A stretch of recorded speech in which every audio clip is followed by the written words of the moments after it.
Ok, bom sábado, igreja. Eu gostaria que os casais ficassem em pé neste momento. Casal casado ou casal solteiro, tá? Isso, todos os casais. Agora vocês vão virar um de frente para o outro e segurar nas mãos, vai lá. Olhando para o seu cônjuge, não para mim agora, tá? O marido vai falar assim, ó, olhando para a esposa. Eu sou muito grato a Deus. Vai lá, 1, 2, 3 e... Eu sou muito grato a Deus porque você é isso. O isso é um elogio que você vai fazer agora à sua esposa. Vai lá. E agora um beijinho. Beijinho, quero ouvir os estalos aí, vai. Isso. Agora a esposa agora. Eu sou muito grata a Deus por isso. E aí dá o elogio. Faz um elogio aí. Sincero, hein? Fez o elogio? Tem gente que está rasgando uma Bíblia inteira de elogio. E aí beijinho, beijinho, beijinho, mais um. Olha aí, uma igreja que ama, né, pastor? Que beleza. Cadê a esposa, pastor? Está trabalhando em algum lugar. Isso, muito bem. Pode sentar. Pastor, por quê? O tema hoje é família? Não. Mas às vezes a gente esquece de elogiar, sim ou não? Esquece ou não esquece? Às vezes a gente esquece de elogiar. Às vezes a gente esquece de agradecer. E às vezes, tomados pela turbulência da vida, a gente consegue às vezes só imaginar o que há de ruim em tudo na vida. Já prestaram atenção nisso? Eu tinha uma avó assim, e ligava para ela e perguntava: avó, como é que está a coisa? Ah, filho. Ah, filho, a avó não come direito. Tá bom, vó. E aí passava alguns dias, ia visitar ela, e eu ficava impressionado com o tamanho da pratada. Falava: Deus abençoe, né, vó? Não come direito, né? E acabava de comer, e passava mal, e era uma ladainha. Eu amava a minha avó, faleceu, eu amava a minha avó. Mas cada vez que eu saía da casa da minha avó, eu saía desanimado. Você tem algum parente assim ou não? Tem alguém assim que você lida? Você acorda de boa, você está de boa, mas quando entra em contato com a criatura, ela consegue arruinar o teu dia. Quem sabe lá no teu trabalho, você sai até motivadinho de casa, participou da tua comunhão, estudou a tua Bíblia, fez a tua oração, saiu todo o coaching, né? Saiu todo o coaching da vida. E quando chega lá, uma ou duas palavras consegue te derrubar, porque parece que a pessoa carrega com ela uma nuvem pesada, escura, e consegue te contaminar. Tem disso ou não tem? Tem disso. Às vezes é teu chefe, para piorar. Às vezes é a sogra. Às vezes é um filho.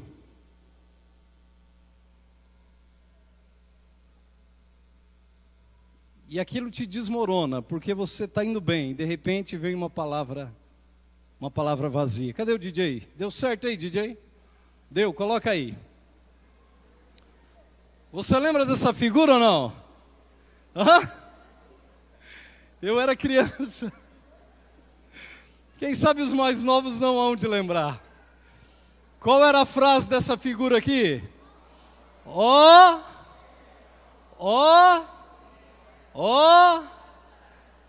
céus, ó vida, ó azar. Tudo podia ganhar uma mala de ouro. Ó céus, ó vida, ó azar. Tem gente que é assim, como que é o nome dessa hiena? Eu não lembro se é o hippie ou se é o hard. É hard? Os mais velhos vão de lembrar. É a figura do hard. Ó céus, ó vida, ó azar. O que tem de pecado nessa frase? Ó céus, ó vida, ó azar. Ó azar? Primeiro se reclama, ó céus, como se o céu não lhe oferecesse nada de bom. Depois, ó vida, como se a vida fosse uma desgraça. E depois, ó azar, como se na vida só recebesse maldição e não bênção. Ó céus, ó vida, ó azar. Mas pastor, você diz isso porque você não conhece a minha história. Mas isso porque você não conhece a minha história. Isso porque você não conhece a história do pastor Claudenir. E a gente se acha o último na vida. E a gente se acha o último na fila. Nos achamos as piores criaturas do mundo às vezes. Parece que o mundo sorri para todo mundo menos para ti. Parece que a vida é leve para todo mundo menos para você e para sua família. E esse problema não é antigo. Esse problema já vem de tempo. E é sobre isso que eu queria, estudar contigo hoje a palavra de Deus. Uma história famosa, conhecida da Bíblia, mas que tem muito a nos ensinar sobre como encarar a vida, sendo ela fácil ou não. Sobre como viver melhor neste mundo, sendo este mundo tenebroso. Este mundo é tenebroso ou não é? É tenebroso, é difícil. Se abríssemos aqui para testemunhos negativos, escutaríamos vários de muitas pessoas. Constantemente, como pastores, recebemos essas negativas. E se a gente não tiver uma capa, pastor, de proteção muito grande, a gente cai na depressão junto. E tem muito pastor por aí caindo em depressão, de tanto ouvir, testemunho negativo. E pastor, ora por isso, ora por isso, ora por isso, ora por isso. Ninguém liga e diz assim, pastor, estou orando por ti. Ou quando acontece uma bênção, o pastor é o último a saber. Todo mundo já sabe. Isso não é uma reclamação, faz parte do nosso ofício. Mas a coisa está assim. E a gente ouve demais negativas. E parece que a gente, às vezes, vicia em reclamar de tudo e de todos. Então a Bíblia nos ensina algo nesta manhã. Você tem sua Bíblia aí? Pegue ela na mão. Deixa eu ver sua Bíblia, posso ver? Eu gosto de conhecer as Bíblias, levante ela assim bem alto. Quem não tem Bíblia, levanta o celular, que tem a Bíblia, ou o tablet, não sei, isso. Vamos orar agora com a Bíblia na mão, feche seus olhos. Poderoso Deus e Pai, este mundo, ó Pai, em que vivemos aqui realmente é tenebroso. A cada dia, ó Pai, temos ouvido mais e más notícias, Senhor. Raramente ouvimos coisas boas. Temos problema em nossa família, temos problema em nosso lar, temos problemas, ó Pai, em nossos relacionamentos e temos problemas em nossa igreja também. Temos problemas íntimos, pessoais. Mas Deus, hoje nos ensina e nos ajuda a encarar este mundo de forma diferente. Nos ensina, ó Pai, a sermos sinceros diante das situações, mas nos ajuda, ó Pai, a vivermos melhor diante de todas elas. Sozinhos não conseguimos. Não tem, ó Pai, antidepressivo nenhum neste mundo que pode nos transformar. Apenas a Tua graça, o Teu amor e o reconhecimento de que Tu és o nosso Deus Supremo pode nos ajudar. Que o céu agora nos ensine a como superar as lutas, as dificuldades, tendo um espírito diferenciado, ó Pai. Ao abrir agora a Tua palavra, fala a nós e ao nosso coração, em nome de Jesus. Amém. Abra sua Bíblia em Números, capítulo 13.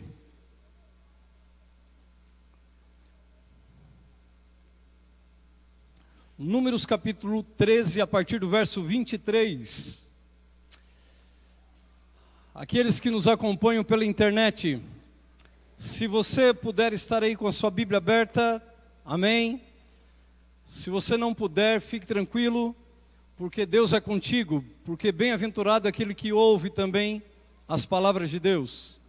E aí onde você estiver, que Deus tome conta da sua vida e do seu coração agora também.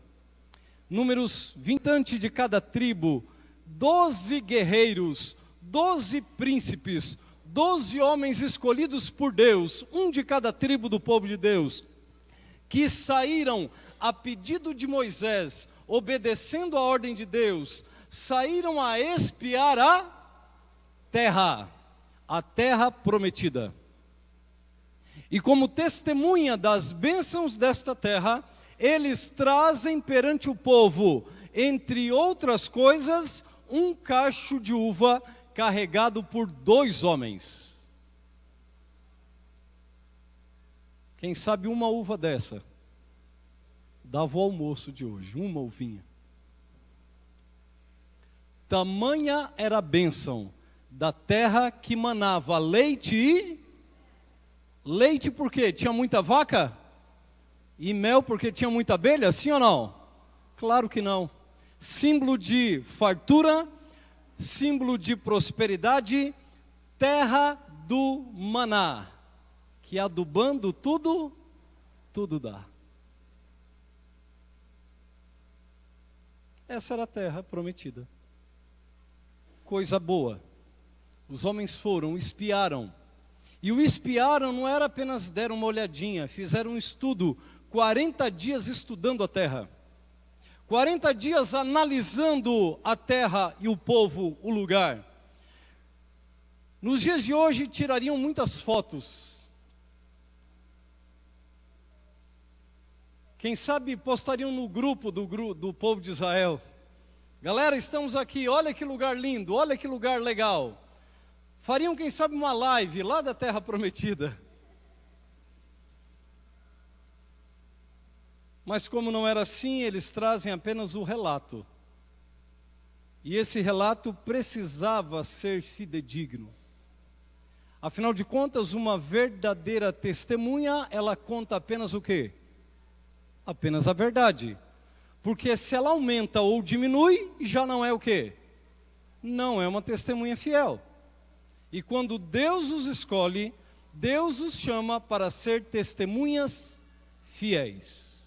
Quando Deus me chamou, quando Deus te chamou, Deus te criou para viver neste mundo, não apenas como um ser humano qualquer, mas Deus te chamou para viver aqui como um testemunha fiel. E aí eu pergunto, tem sido você, tenho sido eu, fiel como testemunha de Deus neste mundo? Será que aquilo que temos vivido, aquilo que temos contado, aquilo que temos testemunhado, tem sido com base fiel daquilo que Deus realmente tem feito em nossa vida? Será que eu não ando por aí mentindo com a minha vida? Será que eu não ando por aí escondendo o que Deus tem feito de bom em minha vida? Será que o pior que esconder o que Deus tem feito de bom, será que eu não tenho aumentado em muito a desgraça que tem me acontecido, dando assim mau testemunho de minha vida?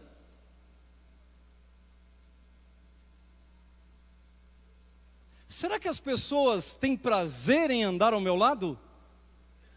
Será que as pessoas gostam de ouvir as minhas histórias? Será que elas gostam de estar perto de mim? Será que eu exalo o bom perfume de Cristo para elas? Esses 12 foram à terra, passaram 40 dias e agora voltaram. E eis o relato deles. Verso 25, vamos acompanhar.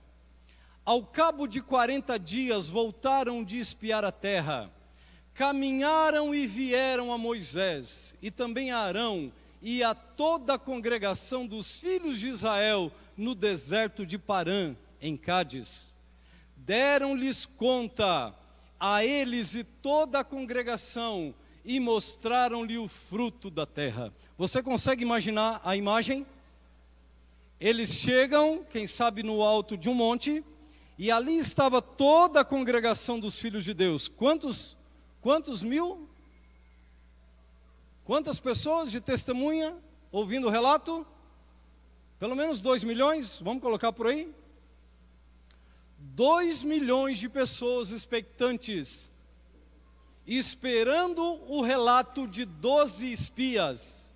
Eles aguardaram de forma ansiosa por 40 dias. Ao findar do tempo, vieram os 12, e agora estavam ali, esperando. E eles começam bem o relato, porque eles dizem assim: eis que vos apresento um pouquinho da bênção. E entram os 2 homens, carregando aquele cacho de uva. Algumas atitudes, elas valem mais do que o quê? Mais do que as palavras. Alguns atos, eles pesam muito mais do que as palavras. E este ato de trazer o cacho de uva gigante, já começava bem a história, sim ou não? Mas não era só uva que tinha lá. Tinha mais coisa para contar. Eles começam mostrando o fruto. Verso 28. O povo, olha o relato deles. O povo, porém, que habita nessa terra é povo o quê? Poderoso. E as cidades são muito grandes e fortificadas. E também vimos ali os filhos de Anak. E todo o povo já sabia, a essa altura do campeonato, que os filhos de Anak eram quem? Os gigantes.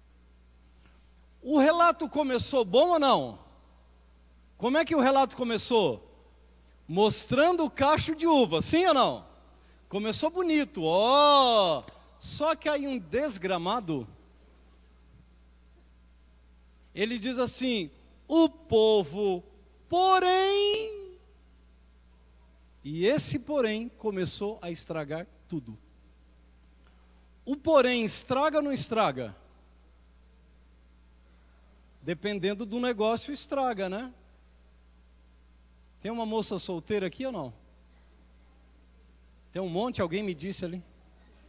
Deixa eu ver uma aqui. Fica em pé, moça. Isso na verdade é uma ajuda, tá? Como é seu nome? Gisele. Ouviu o tanto de amigo que ela tem? É Gisele. Solteira aqui? Ô Gisele, olha bem para mim. Quantos anos você tem? É para ajudar, Gisele. Eu chego para Gisele e falo assim: Gisele, minha amiga, eu tenho solução para a sua vida. Conheci um rapaz que é isso, e vou dando bons adjetivos, né? E o rapaz é bonito, e o rapaz é crente, e não sei o quê, e o olhinho dela vai brilhando. Gisele, e ele é isso, e ele é isso. Ai, pastor, me apresenta logo. Aí eu falo assim: porém. Porém é quem? O Marcelo? Porém é o Marcelo. Adiantou todos os adjetivos ou não? O Marcelo do som. Marcelo, não é contigo. Vocês estão entendendo como é que é o negócio? Você vai vender um carro. E você fala: ó, esse carro aqui é top, viu? E o futuro comprador está ali te ouvindo. Esse carro é isso, é isso, é isso, é isso, é isso, é isso. Nossa, esse carro é bom mesmo, não tem nenhum defeitinho. Porém, o porém estraga a venda ou não estraga? Estraga, desanima. Esses homens começaram bem o relato. Estava indo tudo bem, chegaram até motivadinhos, porém, eles vêm e dizem assim, o povo que habita ali é o quê? Povo poderoso. As cidades são grandes, mas elas são muito o quê? Muito fortificadas. Queridos, eles começam o relato de forma negativa. E não para por aí, porque eles continuam no verso 29 dizendo assim, olha, os amalequitas habitam na terra do Neguebe, os heteus, os jebuseus, os amorreus habitam ali na montanha, os cananeus estão ali também no mar, eles estão por toda a ribeira do Jordão. Quem era esse povo aqui que eles relataram? Era gente da pior categoria, os piores inimigos do povo de Deus. Olha, a terra tem dessas frutas, tem desses frutos aqui, mas o povo é mau, a cidade é fortificada, e eles começam a reclamação.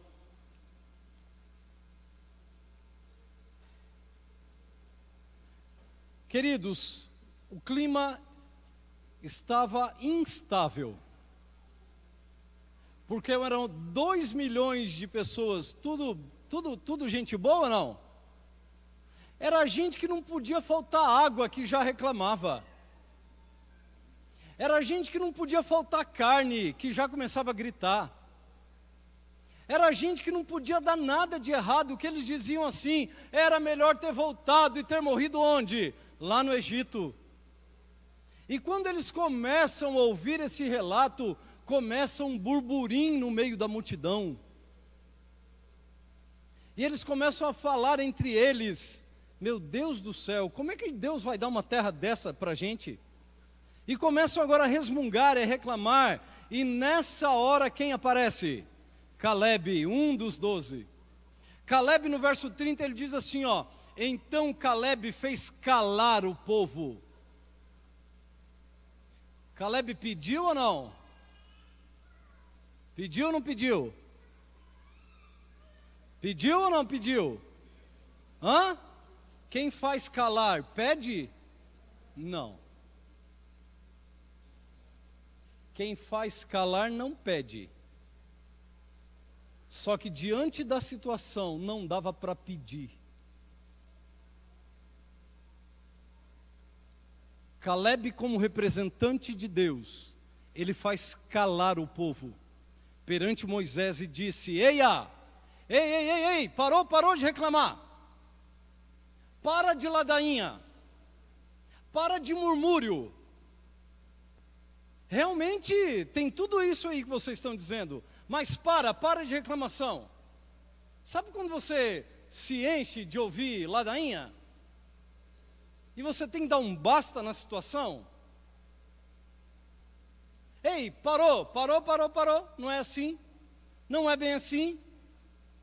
Eia, subamos e possuamos a terra, porque certamente prevaleceremos contra ela. Você consegue notar a diferença aqui ou não? Enquanto que uns começam um relato reclamando, uns começam um relato denegrindo a terra, outros se levantam e dizem assim, ei, parou, vamos lá, vamos subir, vamos tomar a terra, porque o quê? Certamente nós vamos vencer. Adiantou as palavras de Calebe ou não? Não, porque tinha mais 10. Tinha mais 10 hienas reclamando.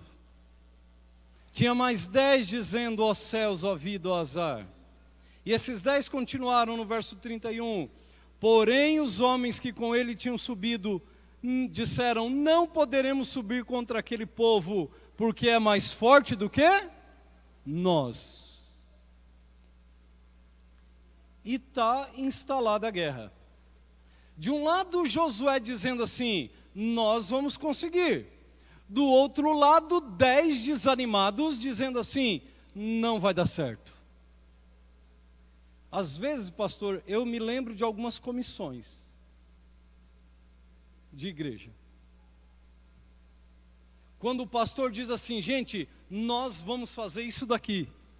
E é um plano bem arquitetado, porque tem a bênção de Deus. Porque é plano baseado em oração.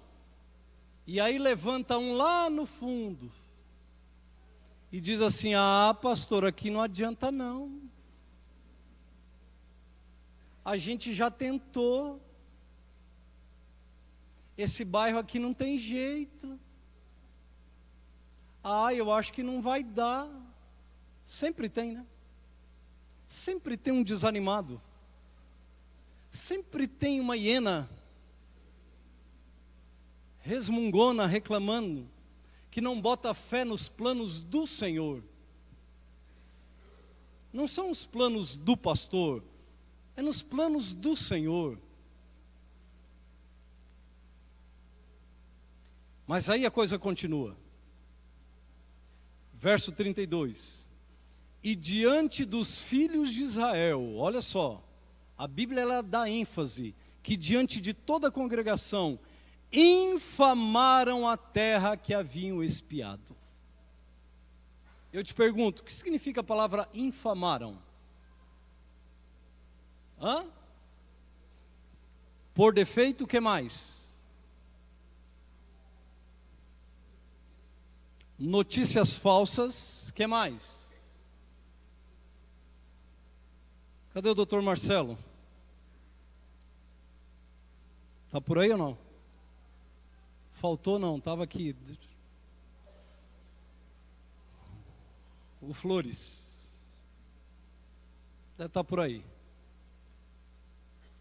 O infamaram e o difamaram.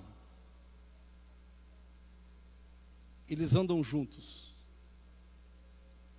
Aquele povo falava mal da terra prometida por Deus. Eu te pergunto, o que era a terra prometida para o povo? O que era a terra prometida? Era só uma geografia? Sim ou não? O que era a terra prometida? O que significava a terra prometida? Salvação, tudo de bom, o que mais? Fartura, o que mais que era a terra prometida? Pensa um povo, mais de 400 anos vivendo na escravidão. Deus agora ouve o lamento do povo, sempre ouviu. Escolhe um homem, Moisés, tira o povo, liberta o povo, dá a eles tudo o que eles precisavam agora, liberdade e bênção. A terra prometida era tudo de bom, era a bênção principal para aquele povo. E agora eles reclamavam do quê? Do que eles reclamavam? Da terra simplesmente? Sim ou não? Eles reclamavam daquilo que era a bênção de Deus. Esse povo era ruim ou não era? Sim ou não? E nós somos ruins ou não? Quando que nós somos ruins? Quando que nós nos igualamos a esse povo? A senhora não, né?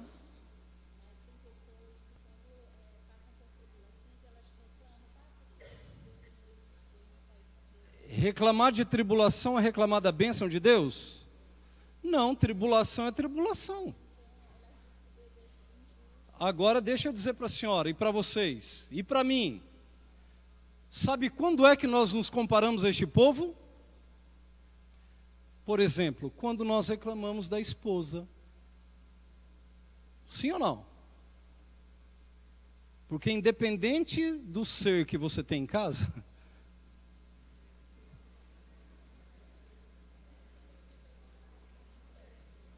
tenha certeza de uma coisa, ela foi posta por Deus como bênção em tua vida.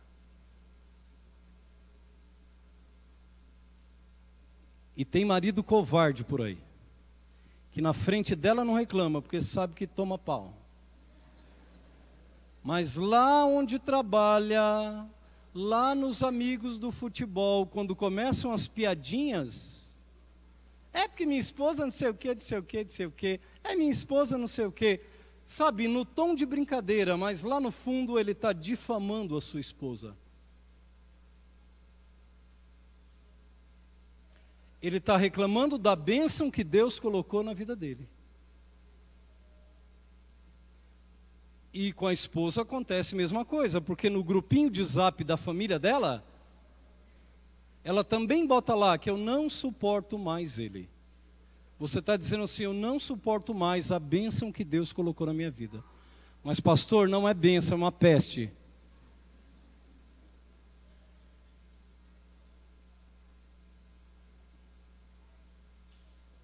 E talvez essa peste é porque você está tão acostumado a reclamar e você não consegue mais enxergar o que tem de bom nesse homem. E é por isso que eu pedi para você fazer um elogio logo no começo. Porque às vezes a vida toma conta da gente e a gente só faz isso. Nas rodinhas de mães, é uma reclamação dos filhos. Ah, porque o meu isso, meu aquilo, meu aquilo, meu aquilo. Ai, porque a minha menina em casa está de um jeito e começa aquela ladainha. Ei, você está reclamando daquilo que Deus te botou por bênção. Você anda reclamando do teu trabalho? Seja ele difícil ou não, representa a tua bênção, a bênção de Deus para a tua vida. Mas eu queria ganhar mais. Deus não vai deixar, porque você não saberia administrar.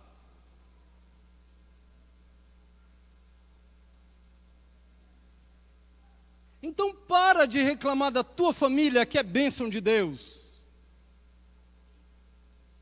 Para de reclamar do teu emprego, que é bênção de Deus. Mas não para por aí, porque se estende até a igreja.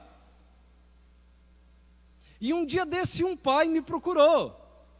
E pastor, conversa com meu menino, porque eu não sei o que deu na cabeça dele. Resolveu sair da igreja.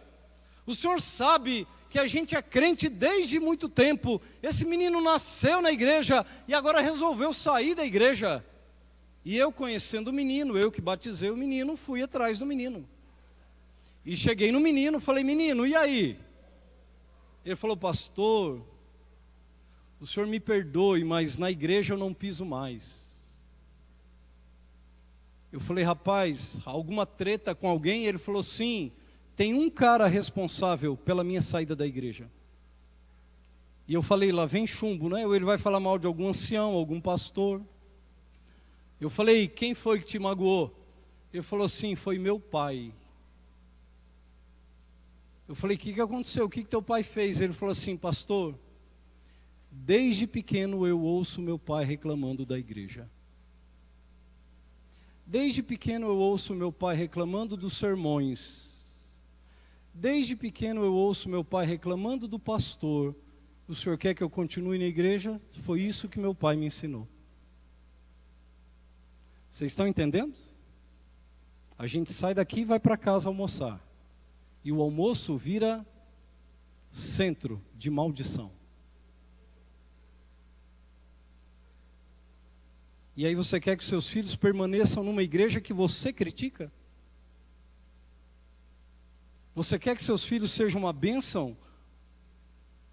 Ou sejam abençoados por uma igreja que você fala mal?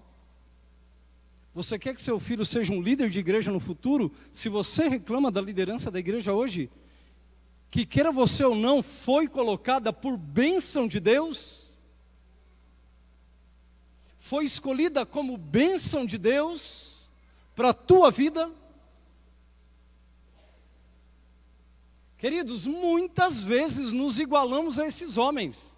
É fácil ler a história e dizer assim, nossa, que povo ruim, Deus abençoando, Deus dando a eles tudo, Deus revelando as bênçãos da terra e eles reclamando, pois nós reclamamos igual. E deixa eu te dizer mais. A irmã White, quando ela comenta este relato, lá em Patriarcas e Profetas, sabe o que ela diz? Ela diz que estes homens estavam possuídos pelo próprio diabo. E ela continua dizendo que todos aqueles que reclamam das bênçãos dadas por Deus,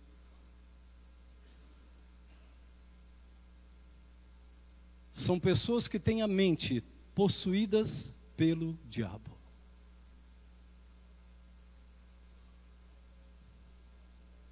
Um coração grato é um coração dominado pelo Espírito Santo. Uma mente, um coração reclamão, é uma mente e um coração dominado pelo espírito do demônio. Esses homens estavam dominados por Satanás. Suas mentes estavam dominadas pelo inimigo, e por isso eles conseguiam reclamar da terra que era o quê? Boa. E eles só enxergavam o pior. Uma mente dominada pelo demônio só enxerga o pior nas pessoas. Uma mente dominada pelo diabo só enxerga o pior nas coisas. Uma mente dominada pelo inimigo só enxerga o pior nas situações. Só enxerga o pior. Só consegue enxergar o pior nas pessoas que o rodeiam. Só enxerga o pior da igreja, só enxerga o pior dos programas, só enxerga o pior do pastor, só enxerga o pior da família, só enxerga o pior do marido, do filho, do trabalho, de tudo. E a sua vida é uma constante ladainha, e ele não se deu conta de que sua mente está sendo dominada pelo inimigo de Deus, porque não há bênção para ele.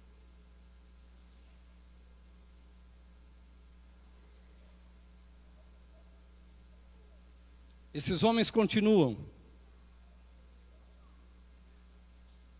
A terra, metade do verso 32, a terra pelo meio da qual passamos a espiar, a terra que devora os seus moradores. E todo o povo que vimos ali nela são homens de grande estatura. Também vimos ali os gigantes, os filhos de Anak, e éramos como aos próprios olhos, como gafanhotos, e assim também o éramos aos seus olhos. Olha o que disseram aqui.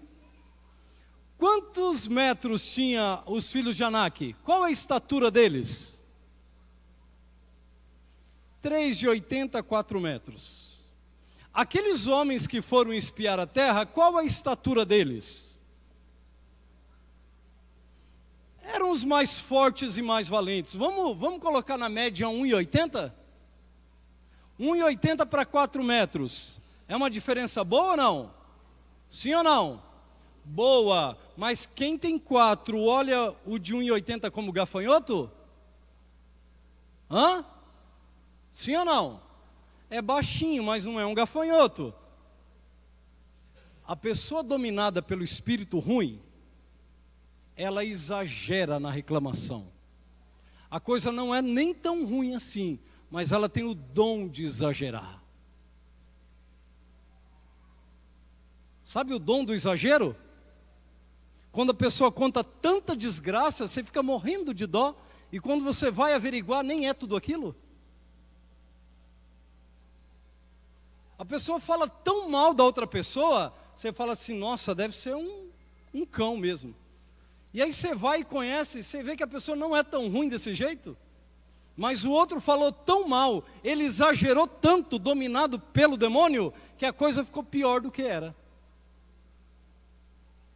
Às vezes as situações na vida não são tão más assim, mas quando a gente não está possuído pelo Espírito certo, a gente aumenta e chora, tipo criança birrenta.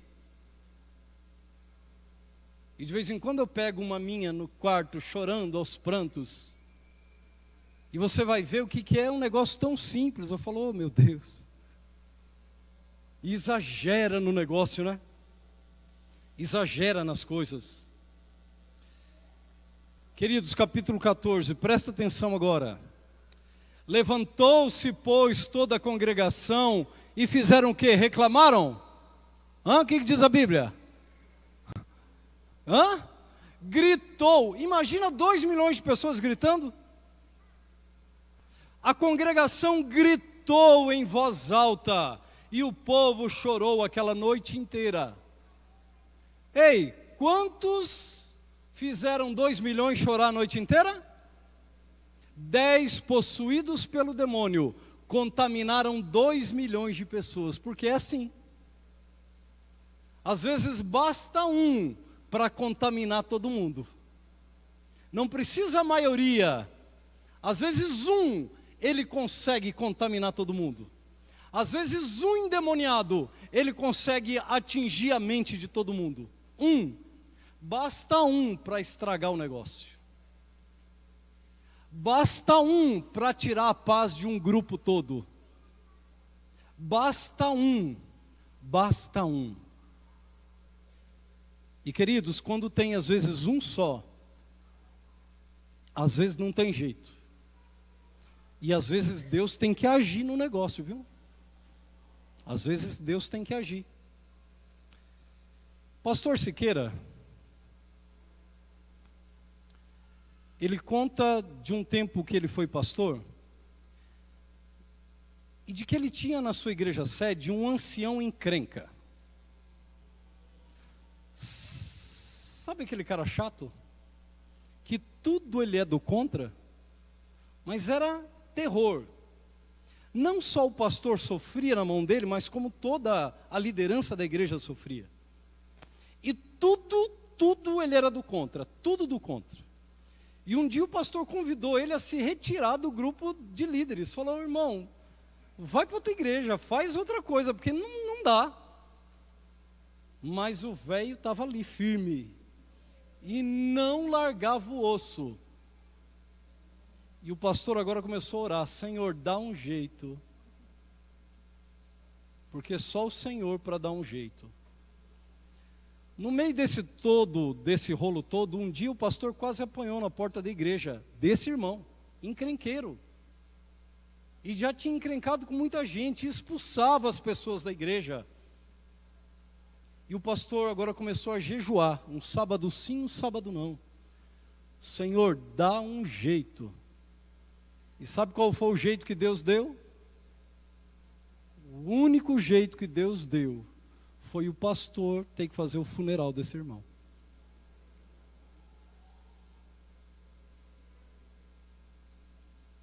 Uma igreja toda sofrendo há muitos anos, gente.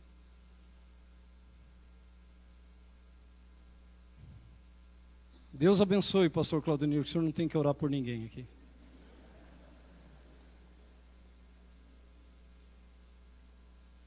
Mas pelo que eu ouço do pastor Claudemir, está tudo em paz. Amém? Queridos, verso 2 do capítulo 14.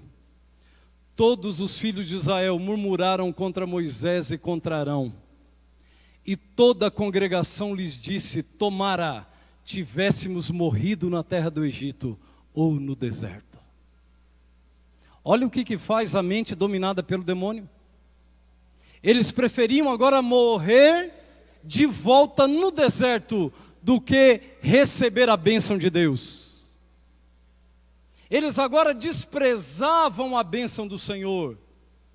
O verso 3 diz: e por que nos traz o Senhor a esta terra? Para cairmos a espada e para nossas mulheres e nossas crianças sejam por presa? Não nos seria melhor voltarmos ao Egito? E diziam uns aos outros: levantemos um capitão e voltemos para o Egito. Agora começaram a negar a autoridade de Moisés. E queriam agora uma outra pessoa, porque achavam que Moisés já não era mais um homem de Deus. Vamos trocar o pastor. Vamos fazer um abaixo-assinado, levar lá na associação. Porque esse pastor aqui acho que não serve para a gente. E aquela chiação. Era melhor a gente voltar para o Egito. Vamos eleger outro. Vamos eleger outro. Queridos, a situação estava feia. Só que é o seguinte: quem que tinha que tomar uma posição aqui? Quem? Quem que poderia nesse contexto tomar uma posição? Quem era o líder? Moisés, sim ou não? Moisés e Arão. Mas sabe o que aconteceu com esses dois agora? eles afinaram diante da situação. Ficaram neutros na história.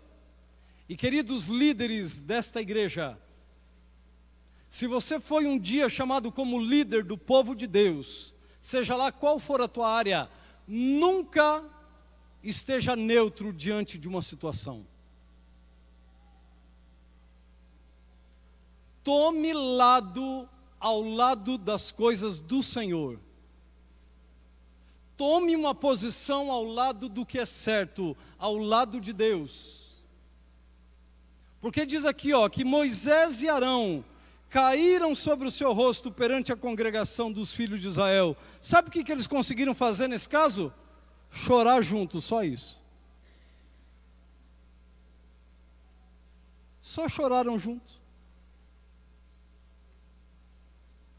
Uma falha na liderança deste homem.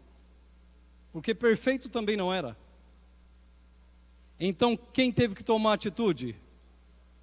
Josué e Caleb, porque eram os únicos sensatos.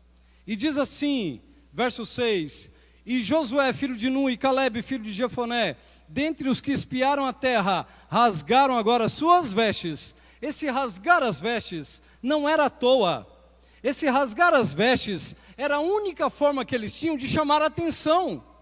Diante de 2 milhões de pessoas, começaram a rasgar as suas vestes, pegar a terra do chão e jogar para cima. E quando alguém fazia isso, é porque o recado era sério. Então os 2 milhões de pessoas pararam para ouvir a voz desses homens. E agora eles falaram, verso 7, a toda a congregação dos filhos de Israel, dizendo: a terra pelo meio da qual passamos a espiar, é terra o quê? O que diz aí da tua Bíblia? Boa ou muitíssimo boa? Os primeiros disseram assim: a terra é boa. Mas eles, tomados pelo Espírito de Deus, disseram: não, a terra não é só boa, a terra é o quê? Muitíssimo boa.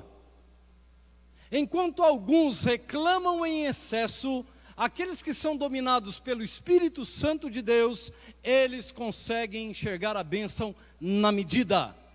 A terra não é só boa, não. A terra é o quê? Muitíssimo boa. Porque quem dá a bênção é Deus. E Deus não dá a bênção meia boca. Amém? Queridos, Deus não dá a bênção meia boca. Deus não dá bênção pela metade. Deus não dá bênção pequena. Quando Deus abençoa, é bênção de verdade. A tua família precisa ser bênção completa para você. A tua igreja é bênção completa para você. O teu trabalho é bênção para você. É bênção para a tua vida. E agora disseram assim, verso 8: se o Senhor se agradar de nós. O que o primeiro grupo dizia? Nós não conseguiremos vencer. Eles nem colocaram Deus na jogada. Eles confiavam nas próprias forças. Eles diziam assim: olha, nós não vamos conseguir. Já o grupo dominado, os 2 homens dominados pelo Espírito Santo, eles diziam assim: se o Senhor, queridos, aquele que está com Deus, ele coloca Deus em toda a jogada. Aquele que confia em Deus, ele não se esquece de Deus nas bênçãos.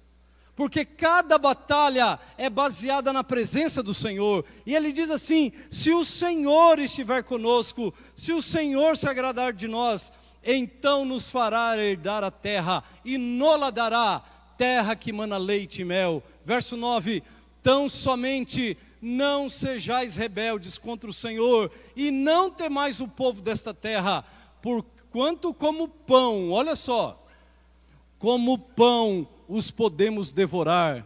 Retirou-se deles o seu amparo, porque o Senhor é conosco, não o temais.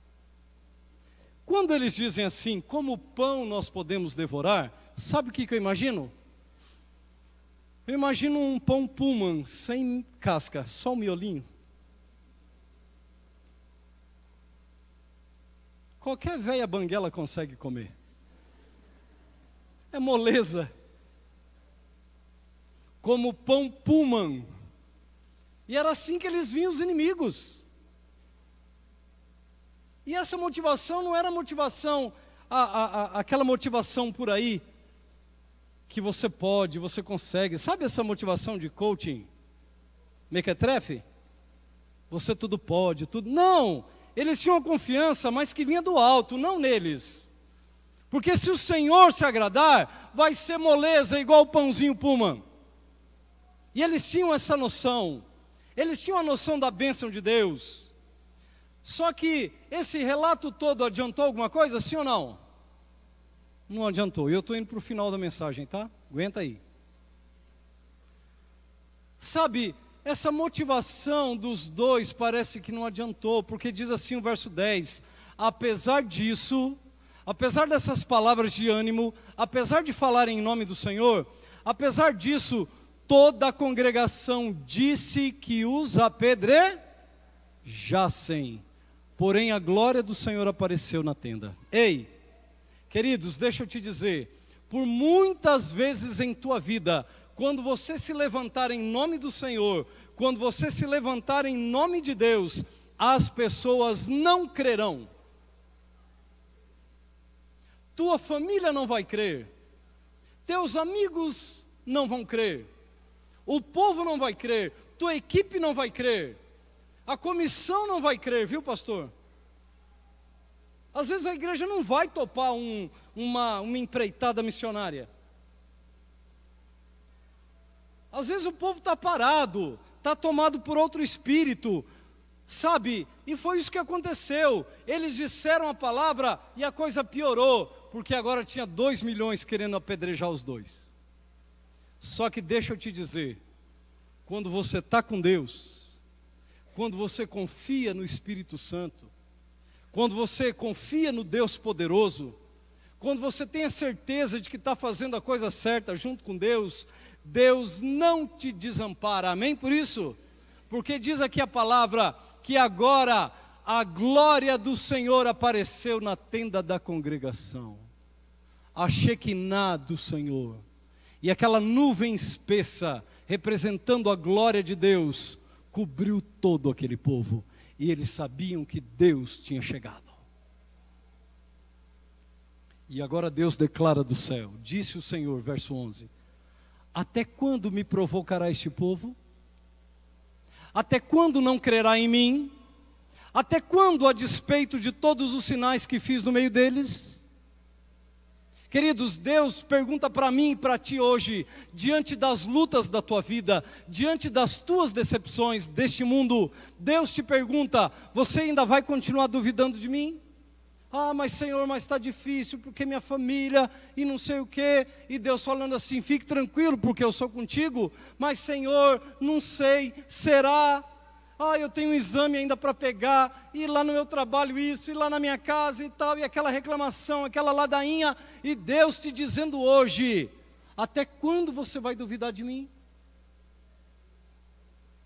Olha quantas vezes eu já te abençoei, olha quantas vezes eu já cuidei de ti, olha quantas vezes eu já te livrei, olha quantas vezes eu já fui por ti, e não é dessa vez que eu te abandono.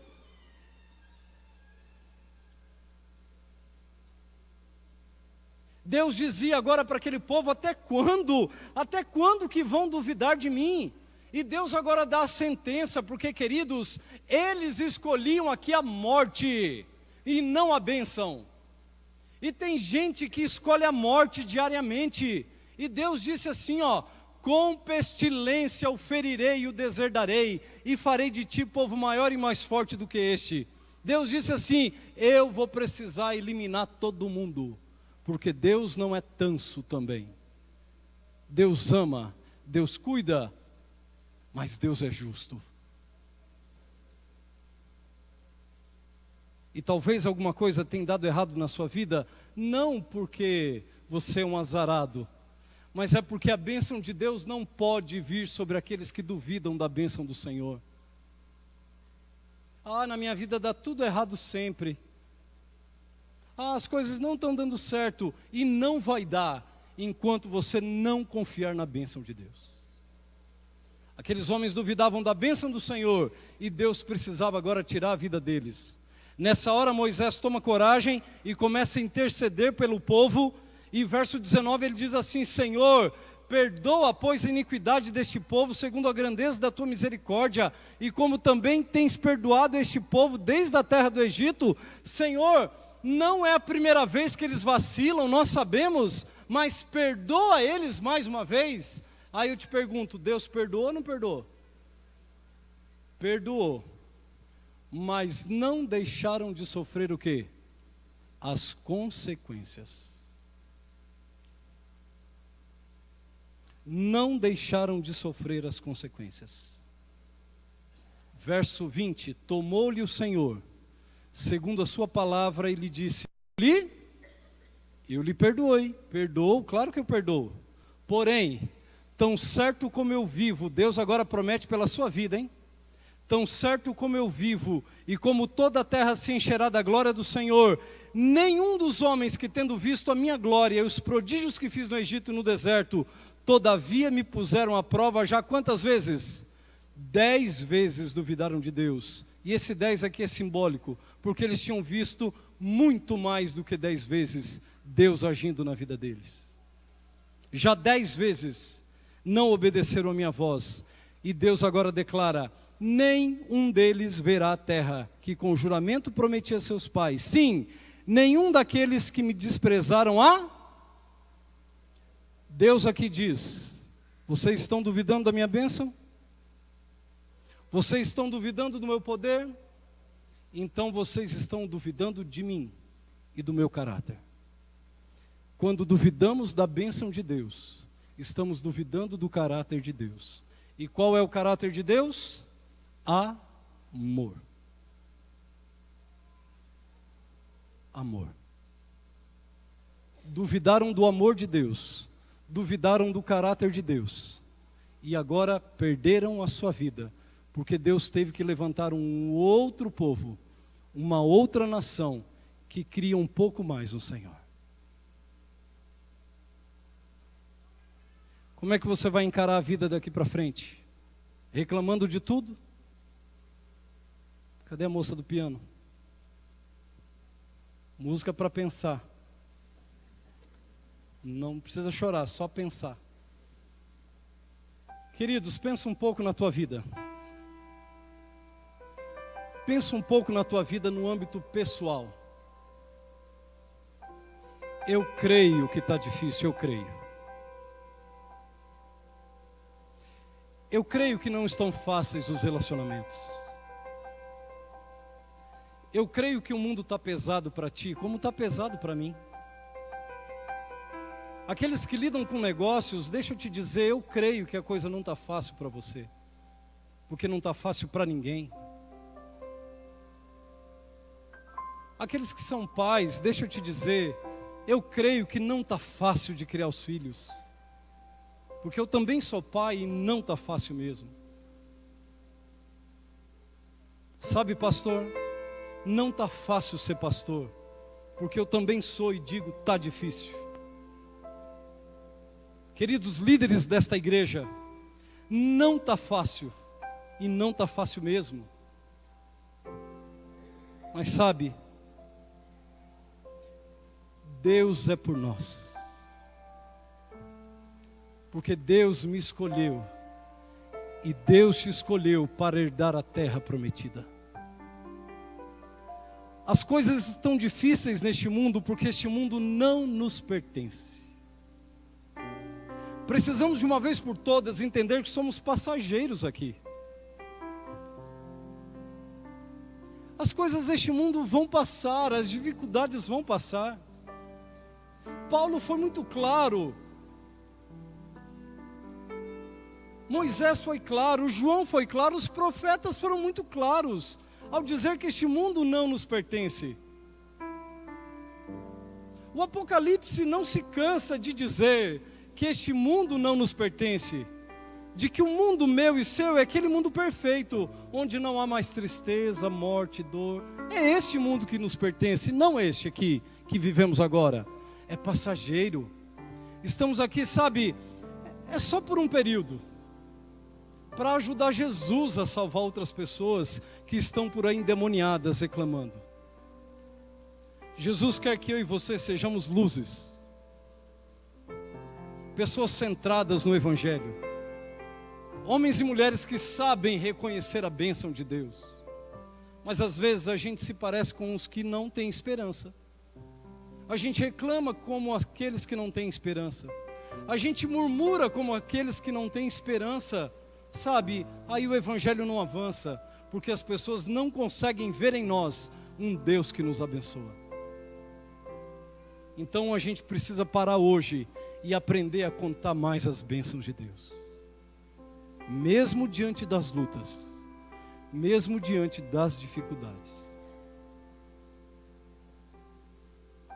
Tem alguém aqui hoje que gostaria de se levantar e lá no fundo do seu coração dizer assim: Senhor, me ensina a ser mais grato a Ti?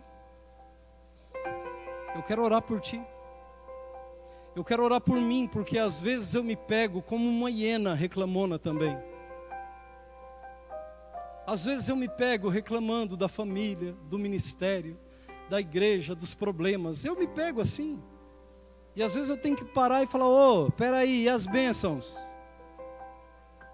E quando eu paro para numerar as bênçãos de Deus, eu vejo que Deus tem me abençoado muito mais do que os problemas passageiros deste mundo.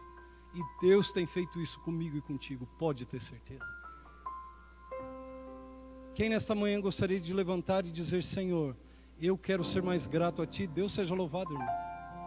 Deus seja louvado, querido. Sabe, que você possa sair daqui com uma motivação diferente. Que você possa sair daqui nesta manhã com um espírito diferente. O verso 24 diz assim, ó, declaração de Deus: porém o meu servo Calebe, visto que nele houve outro espírito. Qual era o espírito de Calebe? O espírito de Deus, o Espírito Santo. Ele teve um espírito diferente, uma motivação diferente. Ele tinha a presença de Deus contigo. E mesmo diante das montanhas, mesmo diante das lutas, ele perseverou, porque sabia da companhia de Deus. Deus é contigo, amém? Deus é com o teu casamento. Deus é com os teus filhos. Deus é com os teus negócios. Deus é com a tua igreja. Deus é com o teu pastor. Deus é com a tua saúde. Mas ela está mal. Mas Deus ainda está contigo. E te promete o melhor. E se o melhor não acontecer nesta vida, o melhor acontece por toda a eternidade. Que Deus te abençoe. Deus te dê a bênção. Deus te dê a paz do céu. Feche os olhos. Querido Deus, aqui está o teu povo, Senhor. Tem gente aqui judiada pela vida, Senhor, eu sei. Tem gente aqui, ó Pai, cansada deste mundo, eu sei, Senhor. Tem gente aqui desanimada, ó Deus. Tem gente aqui estressada, Senhor.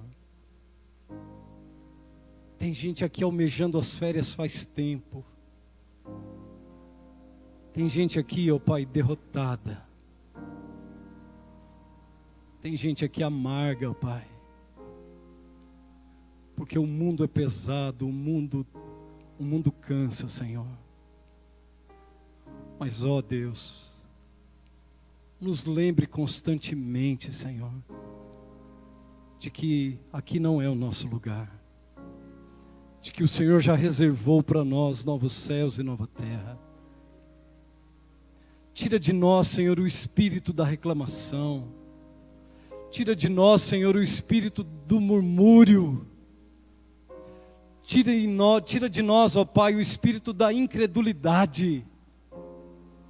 Tira de nós, Senhor, o espírito da ironia com as coisas sérias.